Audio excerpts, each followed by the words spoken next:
Hi, I'm Will, and this is the 31 Days of Lifetime, a sort of advent calendar for women who exclusively call their fathers in cafes. I've made it my mission this year to watch every single offering in Lifetime's 2020 Christmas catalog, but I won't be doing it alone. Each day, I'll be joined by a special guest or guests who will help me dig into the movie. Today, I am joined by the love of my lifetime, Nate Hall. Merry Christmas, Will. Merry Christmas, Nate. We are going to be discussing the second film in Lifetime's holiday lineup, Christmas Unwrapped. From executive producer Tiffany Haddish, Christmas Unwrapped follows Charity, an ambitious reporter who learns the true meaning of Christmas when she investigates Eric Gallagher, a beloved member of the town who insists all the gifts he provides are from none other than Santa himself.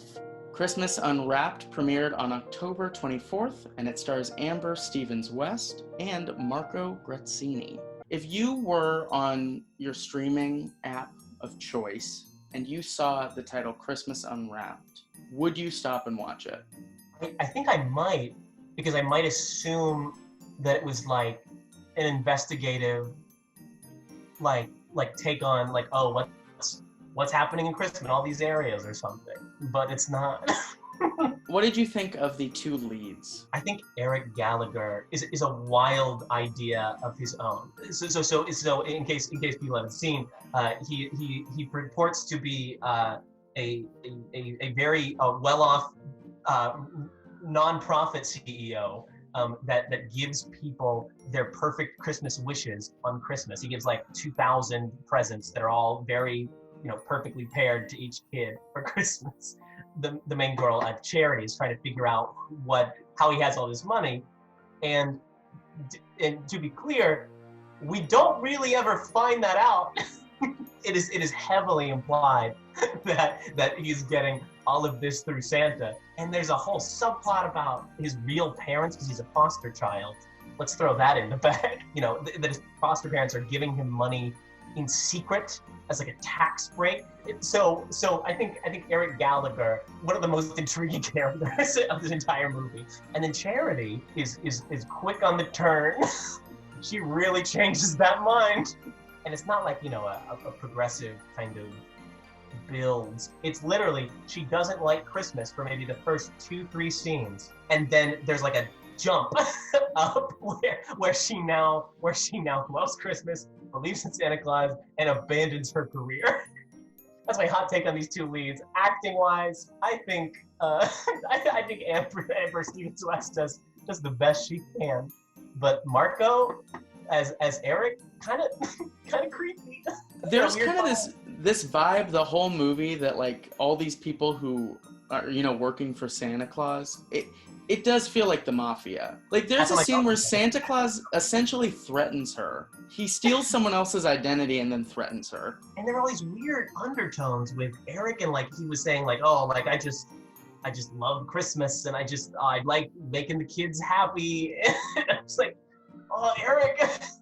Yeah, it was a little upsetting. And then the mayor of New York is in on it. Also kind of weird. Like she's an employee at this big newspaper. It's huge apparently.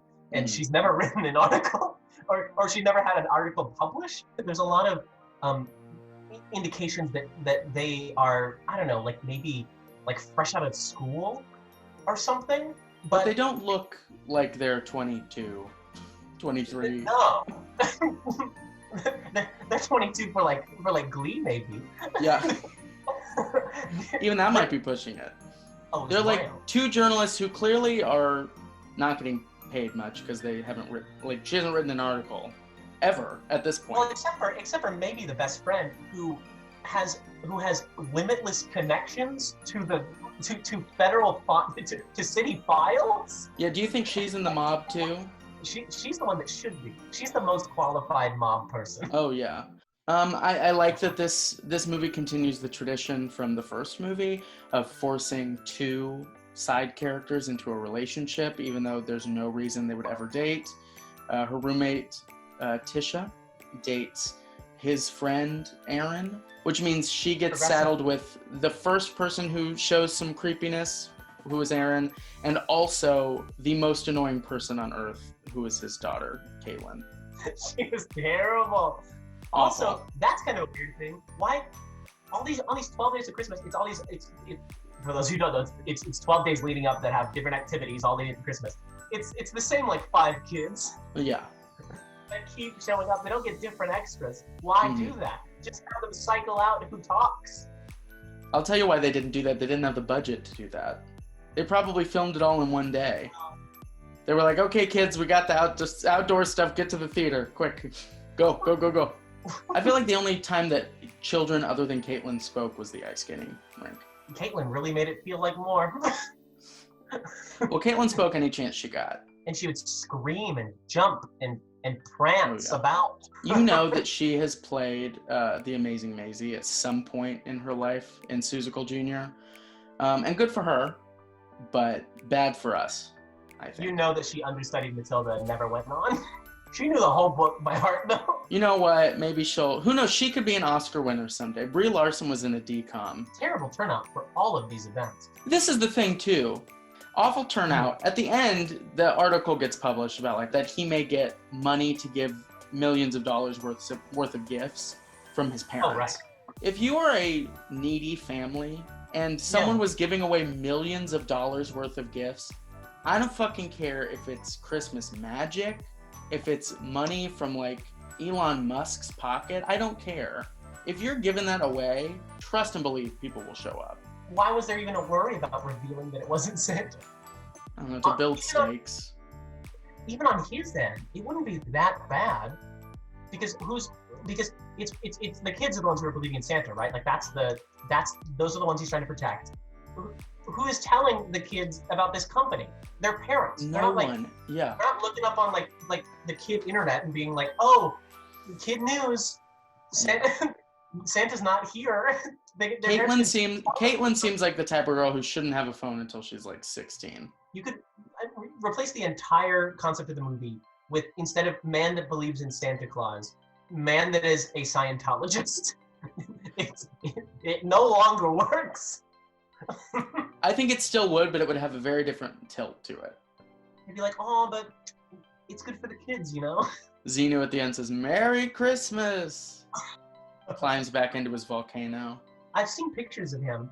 He looks eerily like Grimace from McDonald's. Who knows? He could be. The fact of the matter is, he's not getting his money from his parents. He may not know that they're rich. Because they reveal that they're rich. They're like millionaires. Right. But they don't actually contact them and ask them if they're doing this. It's just her roommate going, this is probably what's happening. But the thing is, her roommate doesn't know that Santa exists and has magic paper and voice scrambling technology. So that's true. The classic Christmas tradition of throwing a Post-it in the fire. Yeah, so we have 2 choices here. Either the Santa thing is real, and that's why all this stuff is happening to her materials, and that was the man that met her in the chocolate office. In the chocolate office. Charlie in the chocolate office. He was a chocolate man. He met her at a diner office. Yeah, of course. Or they're not his parents, and they are feeding him money unbeknownst to him. I think either way, he has to actually believe. I think he actually has to believe that Santa. Oh yeah. The question is he deluded? That's kind of interesting. Is maybe the Santa is his birth father. We never see a picture. And maybe he finds out that they're writing an article about him, and he's like, I've got to throw them off because I've got to protect this thing that we've created. And he's super rich, so he has the technology for this like invisible ink when photographed, this voice scrambler. Right, then he has all the money to do all of those things, and then it protects his interest. And they basically their big con job is they kept a 30-plus-year-old man believing in Santa for his entire life through nothing but phone calls. Is that his only communication? Well, and those well-written letters. Before we wrap up, I've got two little questions for you. Marco Grazzini as Eric Christmas. On a scale of 1 to 10, how dateable is Eric? My first instinct was 2, because he clearly has a large delusion and questionable connections. But I'm upping that to a 4, because regardless of his mental condition or, I don't know, potential loan shark status, he does have an unexplainable yet constant source of millions of dollars. So I think 5, actually. I'm upping that to 5. Okay, next question. Who would you say is the MVP of this movie? I think the MVP for me is the best friend Tisha, Sherry and Greg's. She never flip-flops. You can see like the cause and effect of like discovers this, changes that opinion, discovers this, changes that opinion. And she has an arc of sorts. She finds some love. She sticks to her guns. So yeah, I think Tisha is my MVP. So Nate, where can people find you? People can find me at my website, my acting website, nate-hall.com. You can see my music there. You can see stuff from my musicals, some of my independent stuff, and also what's happening in the theater world nowadays, which is nothing. You can also follow me on Instagram at 51stNates. That's the number 50 and then first Nates. Nate, thank you so much for being here. And thank you for watching. I'll be back tomorrow to discuss Forever Christmas with Alana Fricker and Peter Iliopoulos. And every day this month to talk about a different Christmas flick. If you had a holly jolly time watching this video, you can go ahead and hit that like button. And if you want to follow me into my descent into lifetime madness, you can subscribe and press that little bell icon, because every time a bell rings, you'll get notified about a new video that I post. I'll see you next time. Merry Christmas.